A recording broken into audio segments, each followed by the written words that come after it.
This is a legacy episode of the Lesbian Historic Motif podcast, originally released as part of the Lesbian Talk Show podcast group. Some references may be obsolete.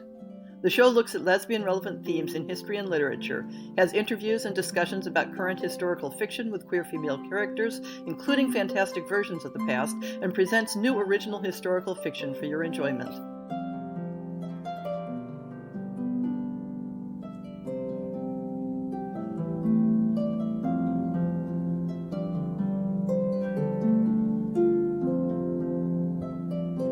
Last week, we had Olivia Waite on the show to talk about her new novel, The Lady's Guide to Celestial Mechanics. This week, she joins us again to talk about some books with queer women in historic settings that she's particularly enjoyed. Welcome back, Olivia. Well, hello again, Heather. So, what's the first title you want to talk about? Well, I think the first one that I want to talk about is the most recent one I read, and it's K.J. Charles's Proper English. And I know you had K.J. Charles on an earlier episode of this, so I'm sure you've brought this up, but I just want to reiterate how good that book was.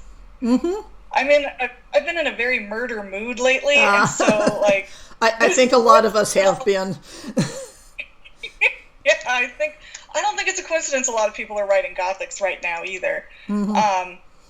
Yeah, this lovely country house party, and there's a lot of people you really like, and there's one person that everybody really hates, and you spend a good chunk of the book going, gosh, when is he going to bite it? Mm-hmm. And then, meanwhile, you have this lovely, sweet, romance between these two women who are so different. Mm-hmm. And it was such delight watching them learn to, appreciate one another. And that's one of my favorite things in romance, is when a pair of characters thinks the absolute world of the other person and is like, how could I possibly ever measure up? That particular dynamic always just lights my heart up. The mutual admiration society thing just, Yeah, I think I love that trope because it's what I always secretly hoped would happen for me, that somebody would finally appreciate me and love me.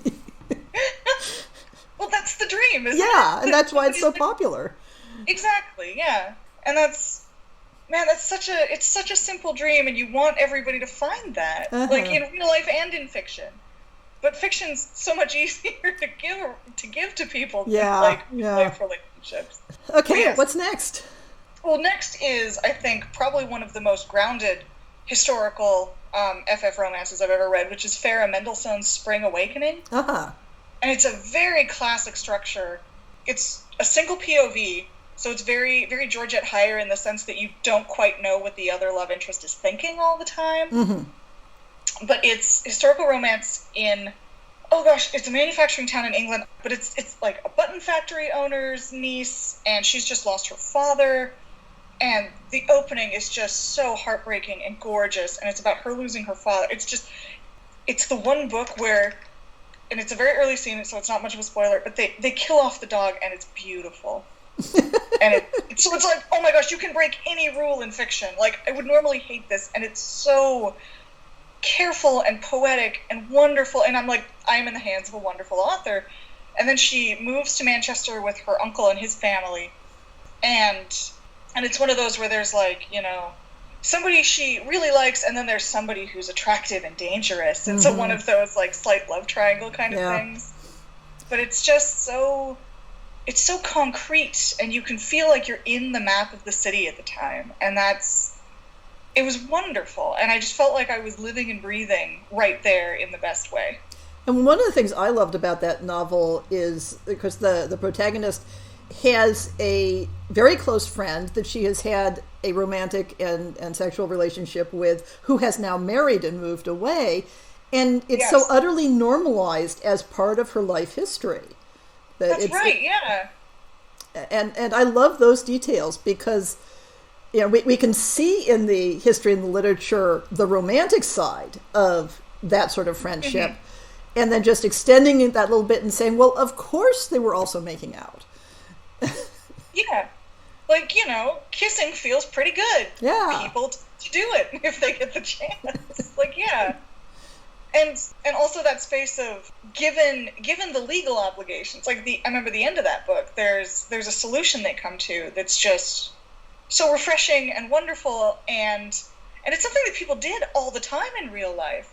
but you don't see a lot of it in fiction. And there's kind of this truism, especially coming from like a mainstream romance perspective. There's this idea that if you can't legally marry someone, what's the point of the relationship? And even in MF romances, I was always kind of interested in the ones where marriage wasn't an option for whatever reason, or a lot of people are very like anti any contact outside of marriage is cheating in romance. And I'm not so much. I'm like, you know what? If you're married to some guy and he's off somewhere and you're not sure if he's alive and dead, you know, what are you gonna do? You gotta live your life here on like the crumbling estate you're trying to fix up. You know? The convention panel discussion that I desperately want to see and especially participate in someday is talking about what does happily ever after mean for queer historical romance. You know, we've got this, as you say, this trope for MF romances that, you know, marriage is the thing that indicates you've reached, you know, the end of the story and they're happy ever after now.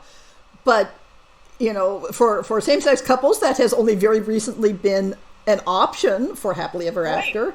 So what are ways of constructing the HEA that don't rely, you know, even necessarily on marriage analogs? And the other part of it that I'd love to see discussed is how is it different for male couples in history and female couples in history? Yeah, which are very different challenges. Like, you know, in terms of female couples, you had, you know, the ladies of Llangollen, who just were a couple, essentially, and everybody knew about it, and, like, the government paid them a stipend, and they were visited by artists and writers, and everybody was like, oh, yeah, those two ladies who were living together.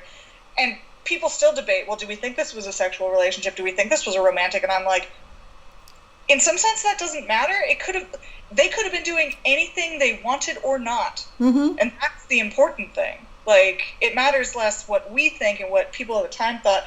They had the option to live as though they were a married couple. And to have people treat them as a married couple. Treat them as a married couple, yeah. And you see things like, you know, Anne Lister and the idea that they did have a sort of marriage ceremony. You read Peter Ackroyd's Queer City history came out recently, which is, it definitely is really wide-ranging, so it kind of skips over this whole ocean of history, but he's got really good footnotes, and he's got amazing anecdotes, and it just lights up the writerly part of my brain.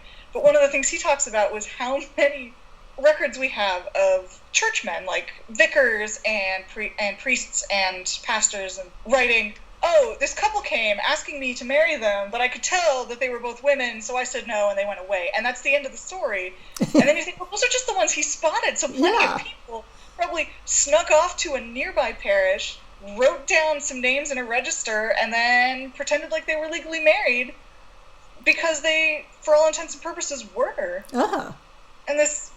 So on the one hand, yeah, moving away from this idea that marriage is necessary is important, but also saying, well, just because it wasn't technically legal didn't mean people weren't trying to take control of some of that meaning for themselves if they felt they deserved it. Yeah.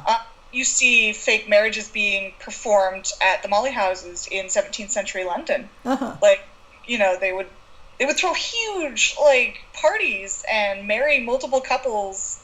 Like, people would get arrested for performing these marriages. So, like, I don't know, I think it gives me faith in the irrepressibility of it all. Yeah. And that's something that I think we definitely need more of in these times that we're living in. Yeah. So, any more books you want to talk about? Well, there's one book that is on my TBR, but I haven't had a chance to read yet, but I'm super excited about, and I definitely want to see more people know about this and more people talking about this. It's a book called The Thin Bright Line by Lucy Jane Bledsoe. And it's a novel. I don't think it's a romance. Again, I haven't read it yet. It's a historical novel that she wrote when she discovered her aunt, who was queer, was also a spy in the Arctic. And I'm like, that's all I need to know. Purchase. One-click purchase. And it's just, I'm really kind of enthralled by that idea of the Cold War and the early movements toward queer liberation, things like the Mattachine Society, coupled with spycraft and cryptography and this idea of secret messages hidden in plain sight. And of course the Arctic, which is just endlessly fascinating. I definitely want to kind of boost that book's profile a little bit more.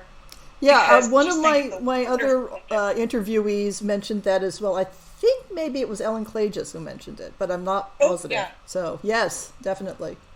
Well, I will put links to all those books in the show notes, and thank you so much, Olivia, for sharing some of your favorite books with us. Oh, well, thank you for having me, Heather. This was a wonderful time.